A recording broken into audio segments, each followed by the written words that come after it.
며칠 전에 드라마 하는 것을 잠깐 봤는데요.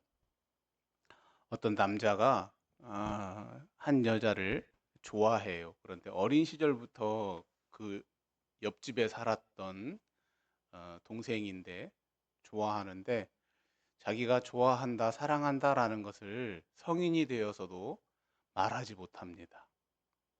왜 말하지 못해요? 혹시 거절당할까 봐. 그리고 거절당하고 난 다음에 둘의 관계가 어색해질까 봐. 예. 오빠 동생으로 잘 지내고 있는데 혹시 내가 사랑한다라는 것을 고백해버리면, 그리고 그 사랑이 이루어지면 모르는데 그게 이루어지지 않을까 봐 그것이 무서워서 말하지 못하고 끙끙 앓고 있는 그러한 내용이 잠깐 텔레비전에서 내용에서 보여졌습니다. 그건 뭐 특별한 것이 아닐 것 같아요. 그런 내용들은. 젊은 남녀, 그리고 대부분의 많은 사람들이 이러한 경험들은 한 번씩은 다 하지 않았을까 싶어요. 이미 일어나지도 않은 일, 그리고 아직도 그 일이 발생하지도 않았는데 먼저 걱정하고 먼저 두려워서 그 일을 아예 시작도 하지 못하고 있는 그러한 모습 말입니다. 오늘 이 성경 본문에서는 예수님이 십자가에 돌아가시고 난 다음에 제자들의 모습을 본문은 이렇게 설명하고 있어요. 19절이죠. 제자들이 유대인들을 두려워하여 모인 곳에 문들을 닫았더니, 예수님께서 십자가에 돌아가시고 난 다음에 제자들은 자신들에게 무슨 일이 일어났어요? 안 일어났어요? 안 일어났어요. 아무 일도 일어나지 않았습니다. 그냥 예수님만 돌아가셨을 뿐이죠. 그런데도 누가 두려워요? 유대인들이 두려워요. 그래서 문을 꼭꼭 걸어 잠그고 골방에 숨어 있습니다. 어떤 일이 일어날지는 모른다는 그 두려움으로, 그 두려움 때문에 문을 꼭 닫고 있어요. 아무 일도 일어나지 않았잖아요. 그런데 그러한 제자들, 그냥 문을 꼭 걸어 잠그고 숨어 있는 제자들에게 오늘 성경은 예수님이 찾아가십니다. 부활하신 예수님께서 찾아가시죠. 그리고 난 다음에 그 제자들에게 뭐라고 말씀하시냐면 너희에게 평강이 있을지어다, 이렇게 말씀하세요. 예수님은 제자들에게 평강이 있어라, 평안하라 이 말이죠. 두렵고 문을 담그고 두렵고 떨고 있는 그들에게 가서 야, 평안해, 평안해, 평안이 있었으면 좋겠다, 너희들이 이런 두려움이 없었으면 좋겠다라고 말씀하시는 것으로 끝나는 것이 아니라 그 다음에 뭐라고 하세요? 성경은 성령을 주시고 또 하나 죄 사함의 복음을 맡기는 장면이 오늘 본문 안에 수록되어 있습니다. 두려움 때문에 문을 꼭꼭 잠그고 있는 제자들에게 평안을 주시고 성령을 주시고, 그리고 그들이 죄사함의 복음을 가지고 문을 열고 세상으로 나갈 것을 요청하고 있어요. 오늘 이 본문의 말씀은 오늘을 살아가는 그리스도인들에게도 동일하게 질문하고 계세요. 예수 그리스도를 만난 우리가, 그렇죠? 부활하신 예수 그리스도를 만난 우리가 과연 어떻게 살아가야 되는가? 어떠한 모습으로 살아가야 되는가? 오늘 본문을 통해서 부활하신 예수 그리스도께서 찾아와 주셔서 평안을 주시고 성령을 주시고 죄사함의 복음을 선포할 것을 명령하신 이 예수 그리스도의 모습 속에서 우리의 삶의 모습을, 우리가 어떻게 살아가야 할지에 대한 모습을 다시 한번 함께 살펴볼 수 있는 시간 되기를 원합니다. 먼저요, 부활하신 주님께서 두려움에 떨고 있는 제자들에게 오셔서 평강을 주시고 계신다라는 사실이에요. 오늘 성경은 짧은 문 속에 두 번이나 예수님이 20절과 21절에서 평강이 너희에게 있을 것이다 라고 말씀하세요. 평강을 말씀하고 계십니다. 왜 평강을 말씀하세요? 이유는 간단해요. 얼마나 예수님께서 제자들을 보시고 마음으로 안타깝고 속상했었을까요? 제자들이 문을 꽉 걸어 잠그고 골방에 숨어 있잖아요. 여러분 어때요? 여러분의 자녀가 아니면 여러분의 사랑하는 사람이 세상이 두려워서 문을 꼭 걸어 잠그고 젊은 시절에 골방에서 있다면 말입니다. 사회적으로도 이런 부분에 대해서 문제를 우리가 참 많이 갖고 있잖아요. 어린아이를 키우다 보면 이런 경험 하신 적이 있을 거예요. 아이가 어떤 새로운 일을 하는데 너무 무서워요. 예를 들면 여름에 물속에 들어가는 것을 너무 무서워해요.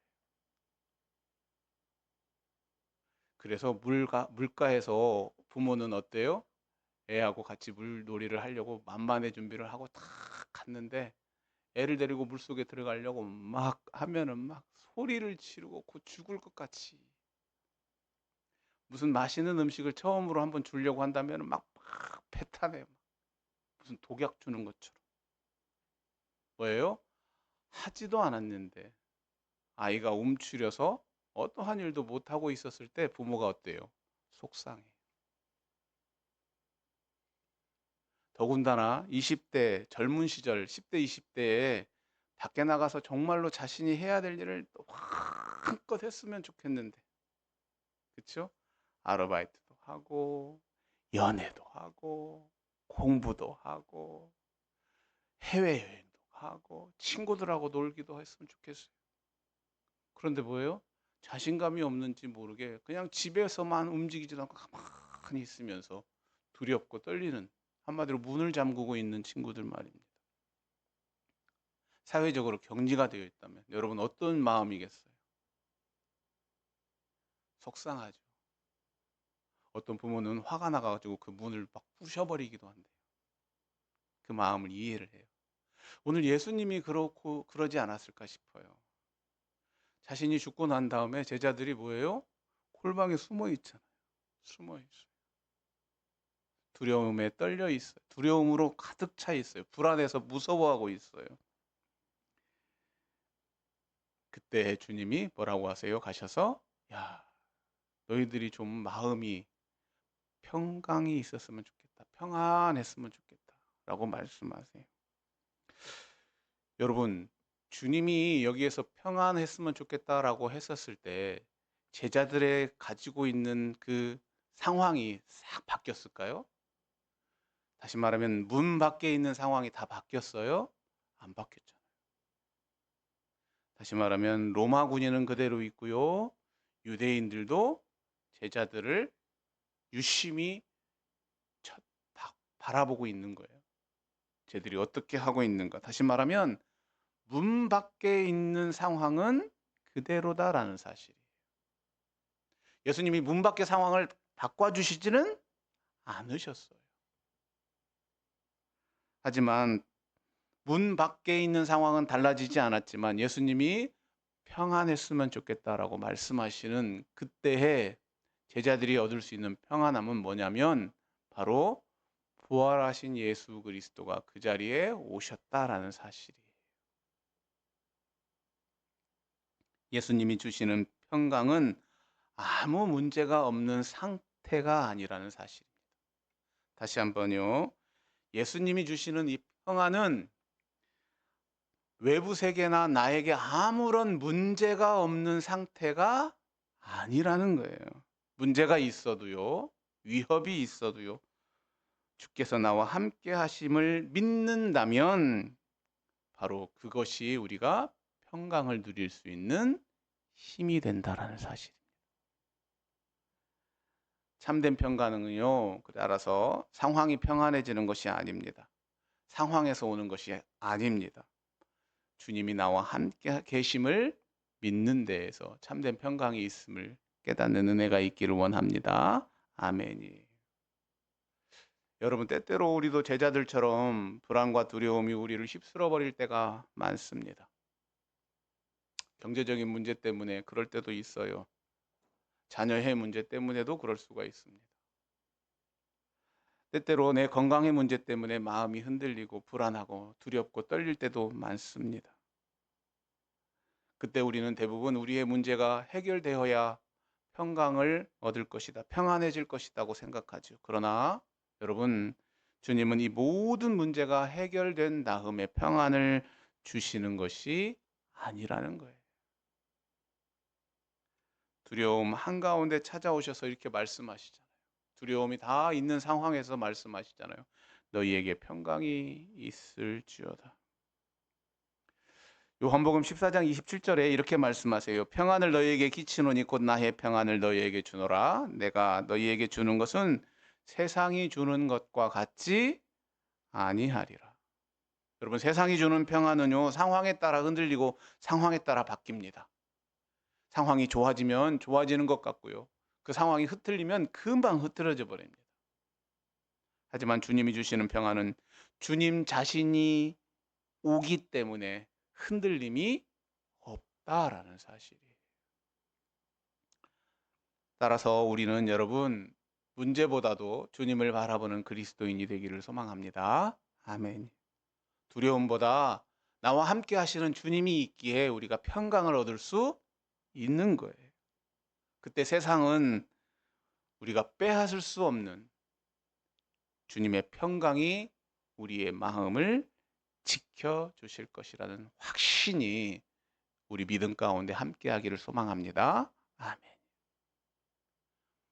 주님이 주시는 평강은 환경이 변해서, 환경이 좋아져서, 문제가 없어져서, 문제가 사라졌기 때문에 주어지는 평강이 아니라 주님 그냥 찾아오셔서 그 자리에 계시기에, 내 안에 계시기에, 우리 안에 계시기에, 내 삶에 계시기에 우리가 얻을 수 있는 평강이라는 사실을 깨닫는 은혜 있기를 원합니다. 아멘. 그게 주님이 주시는 평강이에요. 그걸 제자들이 잘 못 깨달았나 봐요. 어쩌면 우리도 마찬가지. 그래서 성경은 두 번이나 예수님이 반복하시지 않았나 싶어요. 한 번으로는 힘들었나 봐. 너희에게 평강이 있을지어다. 왜요? 자신이 있잖아요. 오늘 예수님이 그렇게 말씀하고 계시잖아요. 오늘 예수님이 20절에 보면 뭐라고 하세요? 이 말씀을 하셨어요. 평강이 있어라. 그러면 제자들이 얼굴이 환해져서 깨닫는 은혜가 있어야 하는데 그렇지 못했던 것 같아요. 그러니까 20절에 뭐라고 하세요? 야, 내 손을 봐라. 내 옆구리를 봐라. 그때사 제자들이 어떻게 해요? 기뻐해요. 그때사 기뻐해요. 왜요? 내 앞에 있는 예수님이 누구예요? 허상이 아니라는 얘기. 실체라는 이야기. 내 삶에 허상으로 들어오시는 예수님은 나를 기쁘게 할 수, 우리를 기쁘게 할 수 없어요. 여러분, 우리 모두가 지금 이 자리에 다 앉아 있잖아요. 그런데요, 동일하게 여러분 앞에 있는 예수님이 여러분의 삶의 실체로 다가오는 이들에게만 기쁨이 다가오는 거예요. 그렇지 않고요. 오늘 너희에게 평강이 있을지어다 라고 말해도 예수님의 손과 옆구리를 제대로 봐지 못하는 제자들에게는 아직 기쁨이 없어요.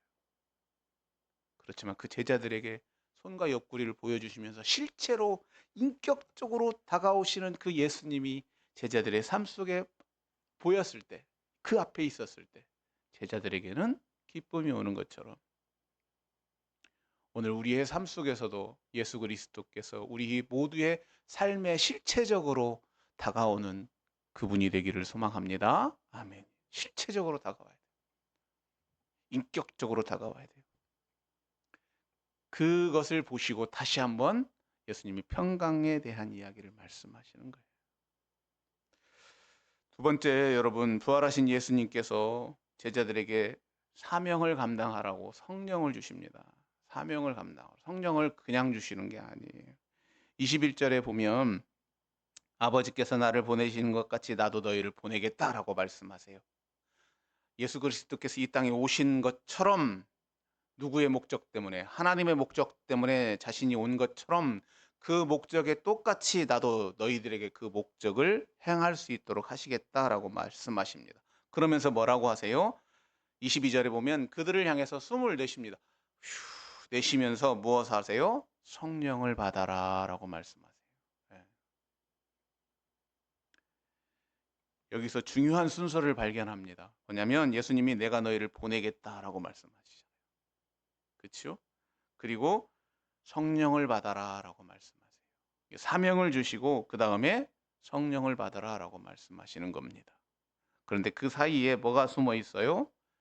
숨이 숨어 있어요. 숨을 내쉬면서. 여러분, 하나님께서 인간에게 생기를 부어 주시면서 숨을 부어 줘요. 흙이 뭐가 되는 거예요? 살아있는 사람이 되시는 거예요.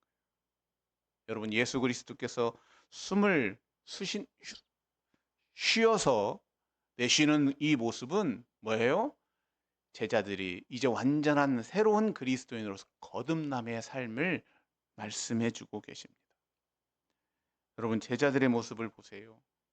조금 전까지만 해도 두려워서 문을 닫고 숨어 있던 사람들, 예수님이 잡히셨을 때 도망했던 사람들, 그것은 그들이 예수님의 말씀을, 하나님이 예수님을 보내시면서 하라고 하셨던 그것들을 전혀 감당해낼 수 있는 사람들이 못 되죠. 본인 스스로 그냥 숨어 있기만 급급한 사람들입니다.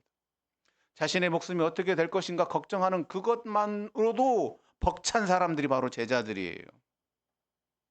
근데 그들을 향해서 예수님께서 새로운 사명을 주십니다. 가능이나 할까요, 여러분? 숨어서 문 밖에 한 발자국도 못 나가는 그들에게 예수님이 사명을 주셔요. 나가라고. 하나님이 나를 보내신 것처럼 내가 너를 내보내겠다라고 말씀하세요.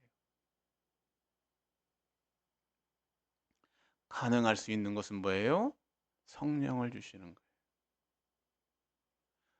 문 닫고 숨어 있는 이들에게 그들이 문을 열고 나갈 수 있는 힘을 주시는데요. 그리고 나가서 예수 그리스도께서 세상을 향하여 복음을 외쳤던 것처럼 제자들도 그것을 외칠 수 있는 힘을 주시는 것인데 그게 뭐라고요? 성령. 주께서 주신 사명은 우리의 능력이 아니라 바로 성령의 능력으로 감당한다라는 사실을 우리가 깨달아야 돼요. 다시 한번요. 주님이 주신 사명은요. 우리의 능력이 아니라 주께서 주시는 성령의 힘으로 하는 것임을 깨닫는 은혜가 있기를 원합니다. 아멘. 우리는요. 신앙생활하면서 자신의 힘으로 감당할 때가 너무나 많아요. 내가 무엇을 하려고 하는 때가 많아요. 내가 무엇을 이루려고 하는 거예요. 내 힘으로 사랑을 하려고, 내 힘으로 용서하고, 내 힘으로 봉사하려고 합니다. 내 힘으로 복음을 전하려고 합니다. 아니요. 그러면 지치고 멈추고 실망하고 낙담합니다. 왜 그렇죠? 하나님의 일은요.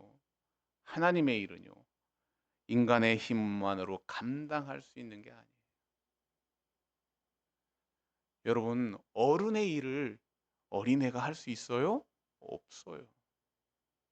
그런데 하물며 하나님의 일을 왜 인간 우리의 힘으로 하려고 하십니까? 조금만 무거운 것을 들을 때도 어린애가 들으면 어때요? 말려요. 하지 마라. 너의 힘으로 할 수 없다라고 말해요. 그런데 우리는 하나님의 일을 하면서, 하나님의 일을 하면서, 하나님의 일을 하면서 사람의 힘으로 하려고 하고 있어요. 여러분 혹시 우리 주울림 공동체 안에 하나님의 일을 하면서 사람의 일을 하려면 말려주세요. 또 다쳐, 다쳐. 하나님을 찬양을 하려고 하면서 사람의 이름으로, 사람의 욕심으로, 사람의 마음으로 찬양을 하면 여러분 말려주세요. 다쳐. 그거 할 수 없는 일이야. 하나님의 일을 봉사를 하고 하려면서 사람의 힘으로 봉사를 하려고 했을 때 말려주세요. 야, 하나님의 일을 하면서 어떻게 사람의 힘으로 하려고 그래. 그거 다쳐, 다쳐. 안 되는 거야. 여러분, 가정을 믿음으로 세우는 것, 교회를 섬기는 것, 세상에서 그리스도인답게 사는 것, 이 모든 것은 성령의 도우심이 있어야 함을 깨닫는 은혜가 있기를 원합니다. 아멘. 성령의 은혜가 있어요. 기억하시기를 바랍니다. 하나님의 일은 내가 하는 게 아니에요. 우리가 할 수 있는 게 아니에요.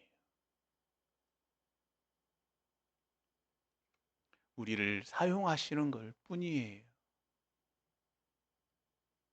사도행전 1장 8절도 말씀하세요. 오직 성령이 너희에게 임하시면 너희가 권능을 받고라고 하셨잖아요. 유대와 사마리아와 땅끝에 이르시서 내 증인이 되라. 뭐예요? 너희가 오직 성령이 너희에게 임했을 때라고 말씀하세요. 주님이 먼저 능력 주시고 그 능력의 증인이 되게 하신다는 사실을 깨닫기를 소망합니다. 아멘이에요. 여러분, 내 힘으로 신앙생활하는 거 아니에요. 우리가 매일 성령의 도우심을 구할 수 있기를 원합니다. 성령에 의지하여 있을 때 두려움에 있는 사람이 세상으로 나아가고 담대한 증인이 될 수 있는 거예요. 여러분, 제자들에게 필요한 게 성령의 임함이었어요. 그들이 그 자리에 머물러 있는 것은 그들에게 용기를 준다고 해서 그들이 나가는 것도 아니고, 그들에게 칼을 준다고 해서 나갈 수 있는 것도 아니고, 그들에게 억만금의 돈을 준다고 해서 나갈 수 있는 것도 아니고, 제자들이 12명이 아니라 120명, 12,000명이 된다고 그들이 문을 열고 나갈 수 있는 게 아니에요. 예수 그리스도께서 그들에게 성령을 주셨기 때문에 그 적은 무리 12명이 나가서 오늘날 기독교가 세계 만방에 전파되었다라는 사실을 기억해야 돼요. 그들에게 엄청나게 많은 돈을 주고 땅을 주고 무엇을 사람을 주었다고 할지라도 그들은 결단코 그 일을 행할 수 없었을 거예요. 유대인들이 들어와서 무서워서 예수님 돌아가시고 난 다음에 문 닫고 있었던 그들을 통해서 그들이 무슨 힘으로? 성령의 힘으로 지금 이 땅에 이 수많은 믿음의 사람들을 그들을 통해서 세우셨다라는 사실을 깨닫는 은혜가 있기를 원합니다. 아멘이에요. 우리가 하나님의 일을 할 때, 그리고 내가 하나님의 사람으로 살아갈 때 그 성령님의 도우심을 간절히 소망하는 그리스도인이 되기를 원합니다. 아멘이에요. 마지막으로 주님께서 교회에게 죄사함의 복음을 주셨다라는 사실이에요. 뭐냐면 23절에 이렇게 기록하고 있어요. 우리 같이 한번 읽어보실래요? 시작. 너희가 누구의 죄든지 사하면 사하여질 것이요 누구의 죄든지 그대로 두면 그대로 있으리라. 꼭 이 말씀 보면 우리가 죄를 사할 수 있는 권리가 있는 것 같잖아요. 그렇죠? 근데 죄를 사할 수 있는 권한은 우리는 없어요. 분명히 없어요. 이것은 오직 누구에게만 하나님밖에 없어요. 하나님밖에 없어요. 그런데 우리가 앞에 있는 말씀과 연결되어서 이것을 해석해야 될 거 아니에요. 앞에서 뭐냐면 예수 하나님께서 나를 보낸 것처럼 나도 너희를 보낸다라고 말씀하세요. 그리고 무엇을 하셨어요? 성령을 받아라. 그리고 그 다음에 뭐예요? 죄사함을 받아라. 이 말씀은요, 제자들이 세상에 나가서 복음을 전하는 사명과 연결되어 있는 말씀이에요. 다시 말하면 죄를 용서하시는 분 누구요? 하나님이요. 제자들은 자신의 판단으로 누구의 죄를 용서할 수 있는 게 아니에요. 우리도 마찬가지예요. 우리도 누구의 죄도 용서할 수 있지는 않습니다. 예수님의 십자가의 부활을 통해 죄사함의 길을 열으셨어요. 그리고 제자들은 그 복음을 세상에 선포하는 거예요. 뭐예요? 예수 그리스도를 믿으면 예수 그리스도를 통해서 부활하신 예수 그리스도께서 너희의 죄를 사해 주신다. 예수 그리스도를 통해서 죄 사함을 받습니다라고 하는 그 복음을 전해야 된다라는 사실이죠. 그 복음을 전하도록 예수님께서 제자들을 보내신다라는 사실이에요. 따라서 오늘날 그 예수 그리스도의 십자가의 은혜로 세워진 이 교회가 선포해야 될 것은 바로 이 복음이에요. 가장 중요한 소식입니다. 뭐예요? 너희가 예수 그리스도를 알고 그 아는 것을 통해서 죄 사함의 복음이 있다라는 사실이죠. 그것을 우리에게 전해 주시는 거예요. 그리고 이 교회가 바로 그 일을 감당해 내는 거예요. 교회의 목적은 다른 데 있는 게 아니에요. 바로 예수 그리스도를 통해서 죄 사함을 받는 그 복음을 세상에 전하는 것입니다. 교회는 죄인을 정죄하기 위해서 세워진 공동체는 더욱더 아닙니다. 여러분, 죄인을 정죄하기 위해서 세운 게 아니에요. 너 죄 있다, 죄 없다 이것을 하기 위해서 세운 게 아니라는 사실이에요. 교회는 뭐예요?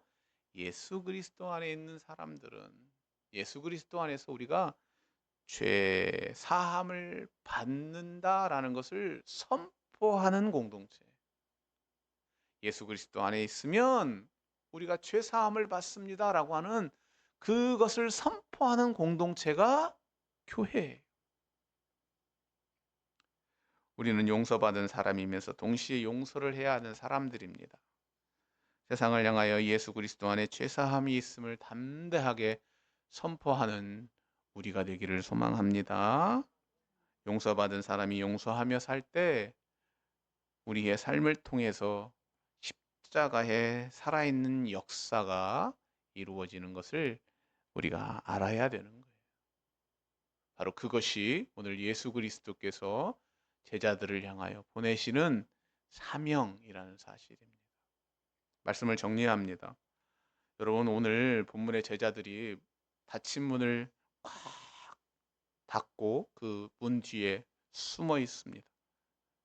두려움에 사로잡혀서 아무것도 없는 사람들이죠. 그러나 주님께서 그들에게 찾아가셔서 그 두려워하는 제자들에게 평강을 주시고 사명을 감당할 수 있도록 성령을 허락하시고, 그리고 세상에 전해야 할 죄 사함의 복음을 맡기셨어요. 이것이 부활하신 예수님을 만난 사람들에게 일어난, 제자들에게 일어난 변화예요. 여러분, 우리도 때때로 우리의 환경이나 문제, 또 걱정, 근심 이런 것 때문에 문을 닫고 문 안에 머물러 있을 때가 있습니다. 그때 그 주님이, 여러분과 함께 하신 그 주님이 여러분에게 평강을 주시고 또 성령을 주시고 또한 죄 사함의 복음을 주심으로 우리가 닫혀 있는 그 문을 열고 세상으로 나올 수 있는 그리스도인이 되기를 소망합니다. 아멘. 나의 모든 문제 가운데 평강을 얻게 하시고 나에게 사명을 주셔서 성령을 주시고 죄사함의 복음을 선포하라고 하시는 그 주님의 말씀을 통해서 세상으로 나아가는 저와 여러분 되시기를 간절히 소망합니다.